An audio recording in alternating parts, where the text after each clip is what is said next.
Hi gardeners, Amy here with Garden Up. Today I want to talk about this fantastic beauty right here. This is aspen fleabane or Erigeron speciosus. So I only added this to my garden last year. It's fairly new to me and I was shocked when it started blooming in May. It's only June now and it's still gorgeous, so I absolutely am loving this plant. But asters are usually fall blooming plants. However, this one blooms from late May all the way through like September or something apparently. So how exciting is that? A spring bloomer that actually goes all the way through the summer? Not only that, but asters are a keystone species. They're incredibly important for pollinators and ecology, no matter where you are in North America.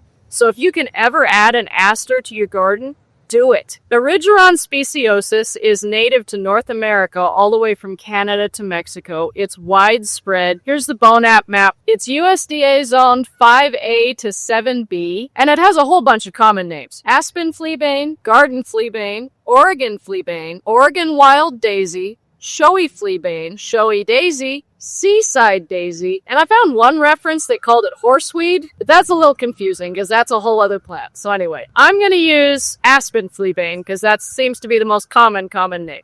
Erigeron speciosus is a perennial herb which grows 1 to 2 feet tall and wide. It produces underground rhizomes, which means it may spread in your garden, so bear that in mind. The inflorescence, which is the flowers, generally contain 2 to 20 flower heads per stem. Each head contains 75 to 150 white, lavender, or blue ray florets, which is what we usually call petals, and that surrounds many yellow disc florets. Like all asters, this is in the Asteraceae family, which is the aster or sunflower family. And the reason plants are put into this family is because they have both ray and disc flowers. Ray flowers are what we usually call petals, but usually on many of the Asteraceae plants, each petal is actually its own individual flower. And then the disc flowers are what form the center of the flower. And it's not just one flower. It's, again, hundreds of individual flowers. If you think of a sunflower head, all of the seeds came from their own individual flower, and all those flowers together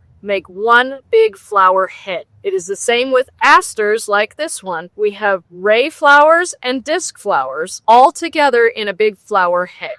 So even though the average person might call one of these a flower, it is actually hundreds of individual flowers put together. The flowers bloom from June to October. Deadheading will encourage more blooms. There are no serious insect or disease issues with this plant, but powdery mildew may occur occasionally. The only care this plant really needs is if tree leaves fall on it, you need to move them away from the plant so that they don't rot. Apparently that's really all it needs. I might cut it back in the spring, but I'm going to leave these stems long in case a pollinator wants to use them. So just like most of my native plants, I'm only going to cut it down to about 12 inches high, and I'm going to leave the stem long. The new growth will come up and fill that in and cover it up. You won't even notice it, but maybe a pollinator might come along and lay an egg in there. Erigeron speciosus grows best in fertile, well-drained soils. It will tolerate occasional dry soils, but it does best when the soil moisture is kind of consistent, not extreme in either direction of wet or dry.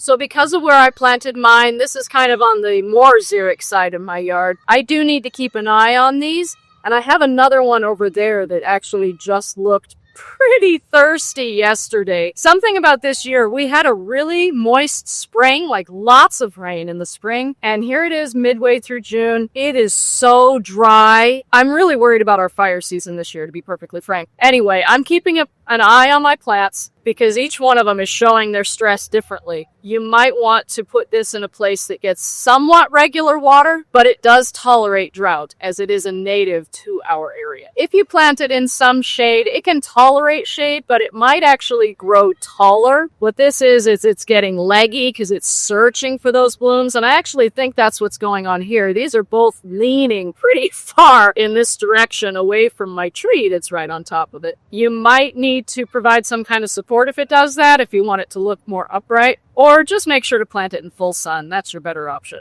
It also tolerates some spring frost, but this can delay the blooms. It spreads by both seeds and rhizomes, so make sure to bear that in mind before you put this in your garden. Seeds are distributed by the wind. It's eaten by a lot of different wildlife, including deer, mountain goats, gophers, and several others, as well as grazing farm animals. It can be a problem for cats, dogs, and horses, so check the toxicity if that is a concern for you. Being eaten can reduce its numbers as far as population, but wildfires, ironically, can actually increase its population. Like I mentioned before, asters are a keystone species, and this plant is no exception. It is incredibly useful to pollinators and wildlife, and it's actually the host of the northern checker spot butterfly. So if you happen to see a caterpillar eating your plant, make sure to leave it alone. That's probably a butterfly you want. Let's talk design.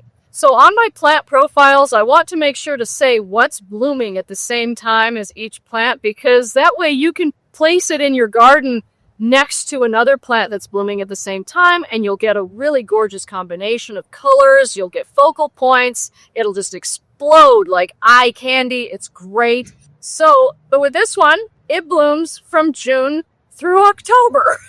So, pretty much everything. Like, this started blooming at the same time as a whole bunch of other things. Let me just read them off to you real quick. Baptista, Blue Star Amsonia, Scarlet Gilia, several different penstemons, like lots of different penstemons have bloomed since this started. Both of my yellow primroses. And now I have lavender, Oriental and Asiatic lilies, swamp milkweed, snapdragons, more penstemons, echinacea, and rudbeckia, which the echinacea and the rudbeckia are pretty early this year. Mind, they don't normally start till July, but they're really going strong. Not to mention roses, but also sedums, and I even have some biennial guara that's starting to bloom already. That doesn't usually bloom till like September, so I feel like bloom times are a little bit off this year. But anyway, my point with this one is that it blooms all summer. You could put it anywhere next to anything, and it will be gorgeous in your garden.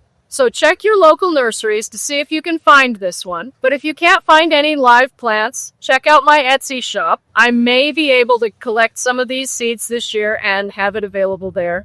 I don't yet, as, like I said, this is a new one to my garden. As of this recording in June 2025, I don't yet have this plant in my Etsy store because, like I said, this is new to my garden, so I haven't even started harvesting seeds yet.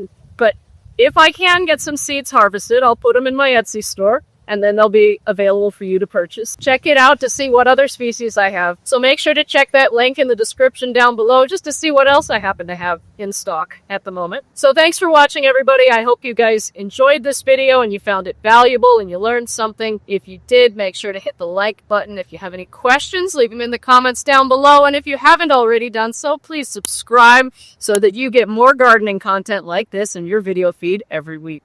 Thanks so much, guys. I'll see you in the garden.